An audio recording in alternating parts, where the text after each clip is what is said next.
and the password was her name. I used to think love was a door that only opened inward. If you held it closed with enough devotion, nothing could break in. No envy, no doubt, no stranger's touch. I believed this until the night I typed a password into my wife's laptop and watched my marriage open outward like a window in a sudden wind. My name is Daniel. I manage other people's money for a living, which means I spend my days measuring risk and pretending certainty. In my house on Waverly Place, Certainty wore a silk robe and laughed at my jokes and said yes in the dark. Her name is Nora. She was my axis for 8 years. Bright, insistent, the kind of beauty that never apologized for entering a room. We met at a friend's rooftop party on a hot May evening, and when she smiled over the rim of her glass, I understood how a life can be rewritten in a glance. I used to say we were a good story. We had real beginnings, a first kiss on a subway platform, an engagement in Florence after a fight that convinced me no one else would ever challenge me like she did, a wedding with a band that played one song too many because we wouldn't stop dancing. Then came the middle, calmer but somehow louder, mortgage payments, 2 promotions, the slow choreography of making a home. I mistook motion for momentum. I thought moving forward was the same as moving closer. The beginning of the end wasn't a shouted truth. It was a password. Nora had left her laptop open on the kitchen island, the screen glowing with a gentle insistence. She was in the bedroom changing, humming to herself, nothing ominous in the melody. The laptop had been mine before it became ours.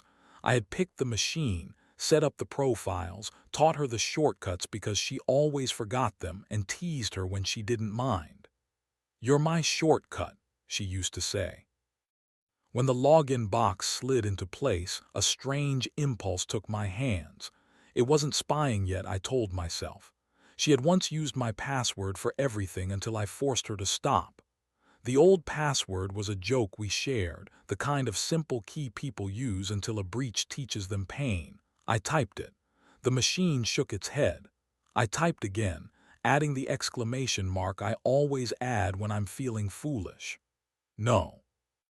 My brain offered up a list of Nora's habits, dates she fussed over, words she repeated, the way her mouth formed sounds when she was thinking. And then it offered the simplest suggestion in the world. I typed her name. The laptop accepted me like I had said the magic word. A childish password, lazy, dangerous, almost sentimental. It should have made me laugh. Instead, something heavy slid into place inside my chest. The email was open to a thread labeled with a project I knew about. She's a brand consultant and lives half her life in language. The subject line looked ordinary. The sender did not. It wasn't the name that stopped me.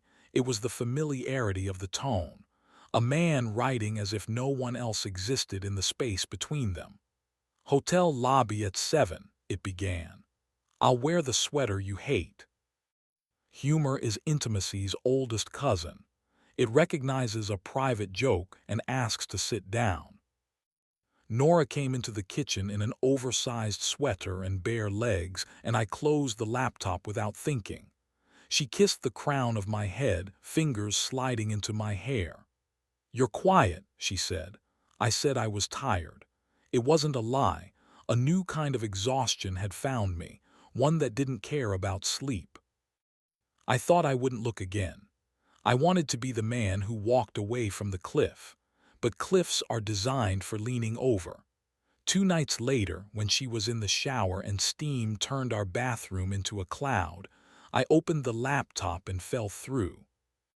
His name was Miles. He worked for an agency Nora had pitched, then kept pitching, long past the point when rejection should have ended the contract. The emails didn't start dirty. They started with clever.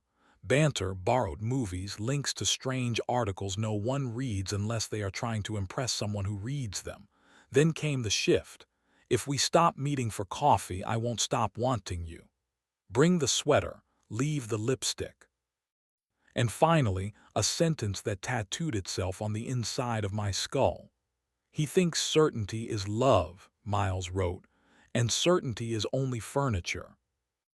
I printed that email as if I were building a case. I don't know why. It felt like proof that could hold a shape in my hand when the rest of me was liquid. I slid the page into my desk drawer under the leases and insurance and all the other papers grown-ups save. And I sat at the kitchen table like a child who has been told there is no Santa and must pretend otherwise to keep the magic alive for everyone else. It's possible I could have forgiven a kiss. It's possible I could have forgiven a body. What I don't know how to forgive is the room they built with language and locked me out of. There's a moment every betrayed person understands, the day you become two people. One reads the toast out loud like always. The other counts how many times your partner glances at her phone while the toast grows cold. One appreciates the way she hums in the morning. The other hears that humming as the leftover vibration of someone else's name. One sleeps next to her and dreams of nothing. The other lies awake listing hotels within a 30-minute radius of your home. I found the hotel before I found courage. That's important to confess. I wasn't brave. I used observations like stepping stones. She wore the sweater he claimed to hate on Wednesdays. She stayed late on evenings that coincided with his pitch team's after-hours calendar. And then there was the night she left the apartment with a kiss too light to be casual and perfume that did not belong to any meeting. The hotel was near the park, a dark glass monolith pretending to be discreet. I stood across the street and watched them through the lobby's aquarium glow, Nora arriving, cheeks bright with anticipation, Miles rising with a warmth I recognized because I had once seen it on my own face. They didn't kiss in the lobby. They did something worse. They smiled at each other like people who had built a world in the space between glances and were coming home. I didn't walk in. I didn't shout or throw things or play hero in my own movie. I let the cold settle into my bones and then wandered the city like a man who had been asked to leave his body and return it at a reasonable hour. I sat on a bench and watched strangers live their lives inside warm rectangles of light. I thought of the password again. I thought of how simple it had been to guess, and how complicated it would be to recover any sense of safety after that simplicity. At some point, I stopped being alone. I didn't intend to. Desire is a door left ajar. It only takes a draft to swing it wider. Her name was Lena. We met at a gallery opening I couldn't afford to attend and she couldn't afford to miss. She wrote for a magazine that pretended it was embarrassed by its own importance. I pretended to understand the photographs. She laughed and said, "We all pretend until it sticks." I asked if that worked for marriage. Her smile turned careful. She had a dangerous voice, soft, unafraid, like velvet hiding teeth. We spoke until the room emptied, and then she touched my wrist like a painter testing a color. "Come with me," she said, and I did.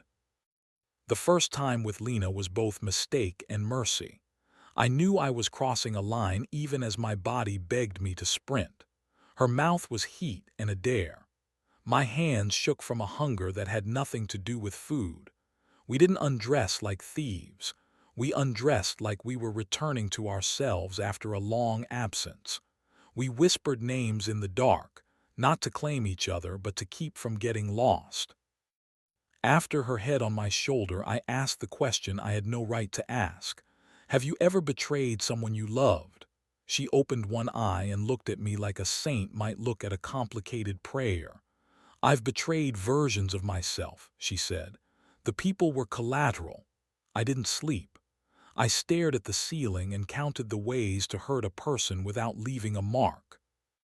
I could pretend this was where I became ruthless. The truth is messier. In the mornings, I made Nora coffee the way she likes it, a spoonful of something sweet to soften the edge. In the afternoons, I scrolled through her emails and pretended I was collecting evidence for a trial I never planned to hold. In the evenings, I met Lena in places that made secrets look like fashion, dim bars with velvet booths and bathrooms that smelled like ideas. We were reckless, but not cruel. We learned one another like a language. We intended to speak fluently and never publicly. The story doesn't work without collision. Fate is lazy, but it never misses an opportunity for theater. I took Nora to dinner on a Thursday because it had been a while, and because I wanted to remember the sound of her fork on a plate before I attached it to a confession. We went to a place we used to love, the kind with white tablecloths and a piano that sounds like it's trying to apologize for itself. We ordered things I knew by heart. I was prepared to tell her I knew about Miles. I was even prepared to tell her about Lena. I am not a good liar. When the moment came, I wanted to be a better man than my fear. Then Lena walked in. Not alone. With a friend who was not gentle with the world. We saw each other in the same instant. A slow understanding rose in her eyes before it crashed. Nora noticed. She follows cracks like a sommelier follows notes, quietly, expertly. She turned and watched Lena's gaze slide from me to her and back to the space between us where the air had suddenly thickened. I wish I could say I spoke first. Nora did. "Who is she?" she asked, not loudly but loud enough to ruin the piano. I didn't answer fast enough. She set her napkin down like a small white flag and stood so gracefully that even the waiters looked impressed. "Let's not do the monologue," she said. "Let's do the scene." She walked toward Lena the way a person walks into surf, steady because she knows she will be hit. They spoke too softly for me to hear. Lena's apology face is beautiful. It's open in ways most apologies only pretend to be. Nora listened with her head tilted, the way she listens when a junior colleague is pitching something foolish. She returned to the table and sat and folded her hands. "You wanted a scene," she said. "Here's mine. I know about Miles. Now I know about her. We can either leave as enemies or as people who finally stopped lying." I should have been grateful for the dignity she offered. Instead, a bad, hot version of me leaned forward and said, "Do you love him?" My voice was calmer than I expected, maybe because I already knew the answer.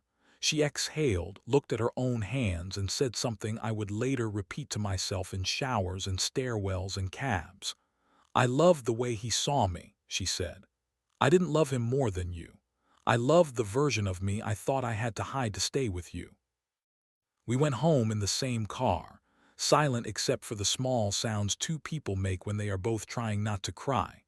In our kitchen, we didn't fight. We dissolved. Words came out like coins on a table, small, metallic, insufficient. She told me when it started and why it continued, and how it felt to live in a world where she was adored before she was understood. I told her about the laptop and the hotel and how the password felt like a dare I failed. I told her about Lena without trying to make it noble. The more we confessed, the more the floor stopped tilting. And then she kissed me. It was not forgiveness. It was not even kindness. It was a claim. Her hands in my hair, my palms at her waist, the brief, sharp sound she makes when the first layer of regret slides away. We slammed into the refrigerator, then the counter, then the hallway wall, leaving little fingerprints of heat everywhere we touched. Desire and grief are siblings. When one arrives, the other sneaks in behind it and steals a glass of water. We gave them both a room. After, we lay on the kitchen floor because moving would have broken the spell, and we had broken enough. Nora's hair stuck to her temples in little commas. "He knew my password," she said. "It was not a confession, it was a lament. I made it my name so I wouldn't forget who I was." I traced the inside of her wrist with one finger. "You could have used mine," I said. She laughed, low and wrecked. "Your passwords are fortresses," she said. "I needed a door." We didn't fix anything that night, but we stopped pretending the house wasn't on fire. We opened windows. We made a list because lists are faith disguised as paper. We would end it with other people. We would change everything that had become lazy. We would see someone who knew how to ask better questions than "Who is she?" and "Do you love him?" We would try to become the kind of people who could tell the truth before it tried to tell us. Trying is not romantic. It is daily and it is humbling. It is sent emails written carefully, texts left unsent, coffees poured into the sink because a hand reached for a phone at the wrong moment. We learned the difference between privacy and secrecy. We made rituals from small things, a walk at dusk, a kiss that meant "I am here," a rule about never using our names as keys again. I still think of Lena sometimes. Desire doesn't evaporate on command, it recedes like tide. She sent a message weeks later that said only, "Be good to each other." I didn't answer, which is a polite way to say I chose something and then had to keep choosing it. Nora and I moved our bed to the other side of the room. It sounds silly, as if shifting furniture could shift fate. But mornings feel different when sunlight finds your shoulder instead of your face. We learn to let the sun do its small, clean work. If you came here for absolution, I don't have it. If you came for a moral, I only have a metaphor. Passwords are meant to keep enemies out. Sometimes they become invitations to walk in where you aren't brave enough to knock. Love isn't a fortress.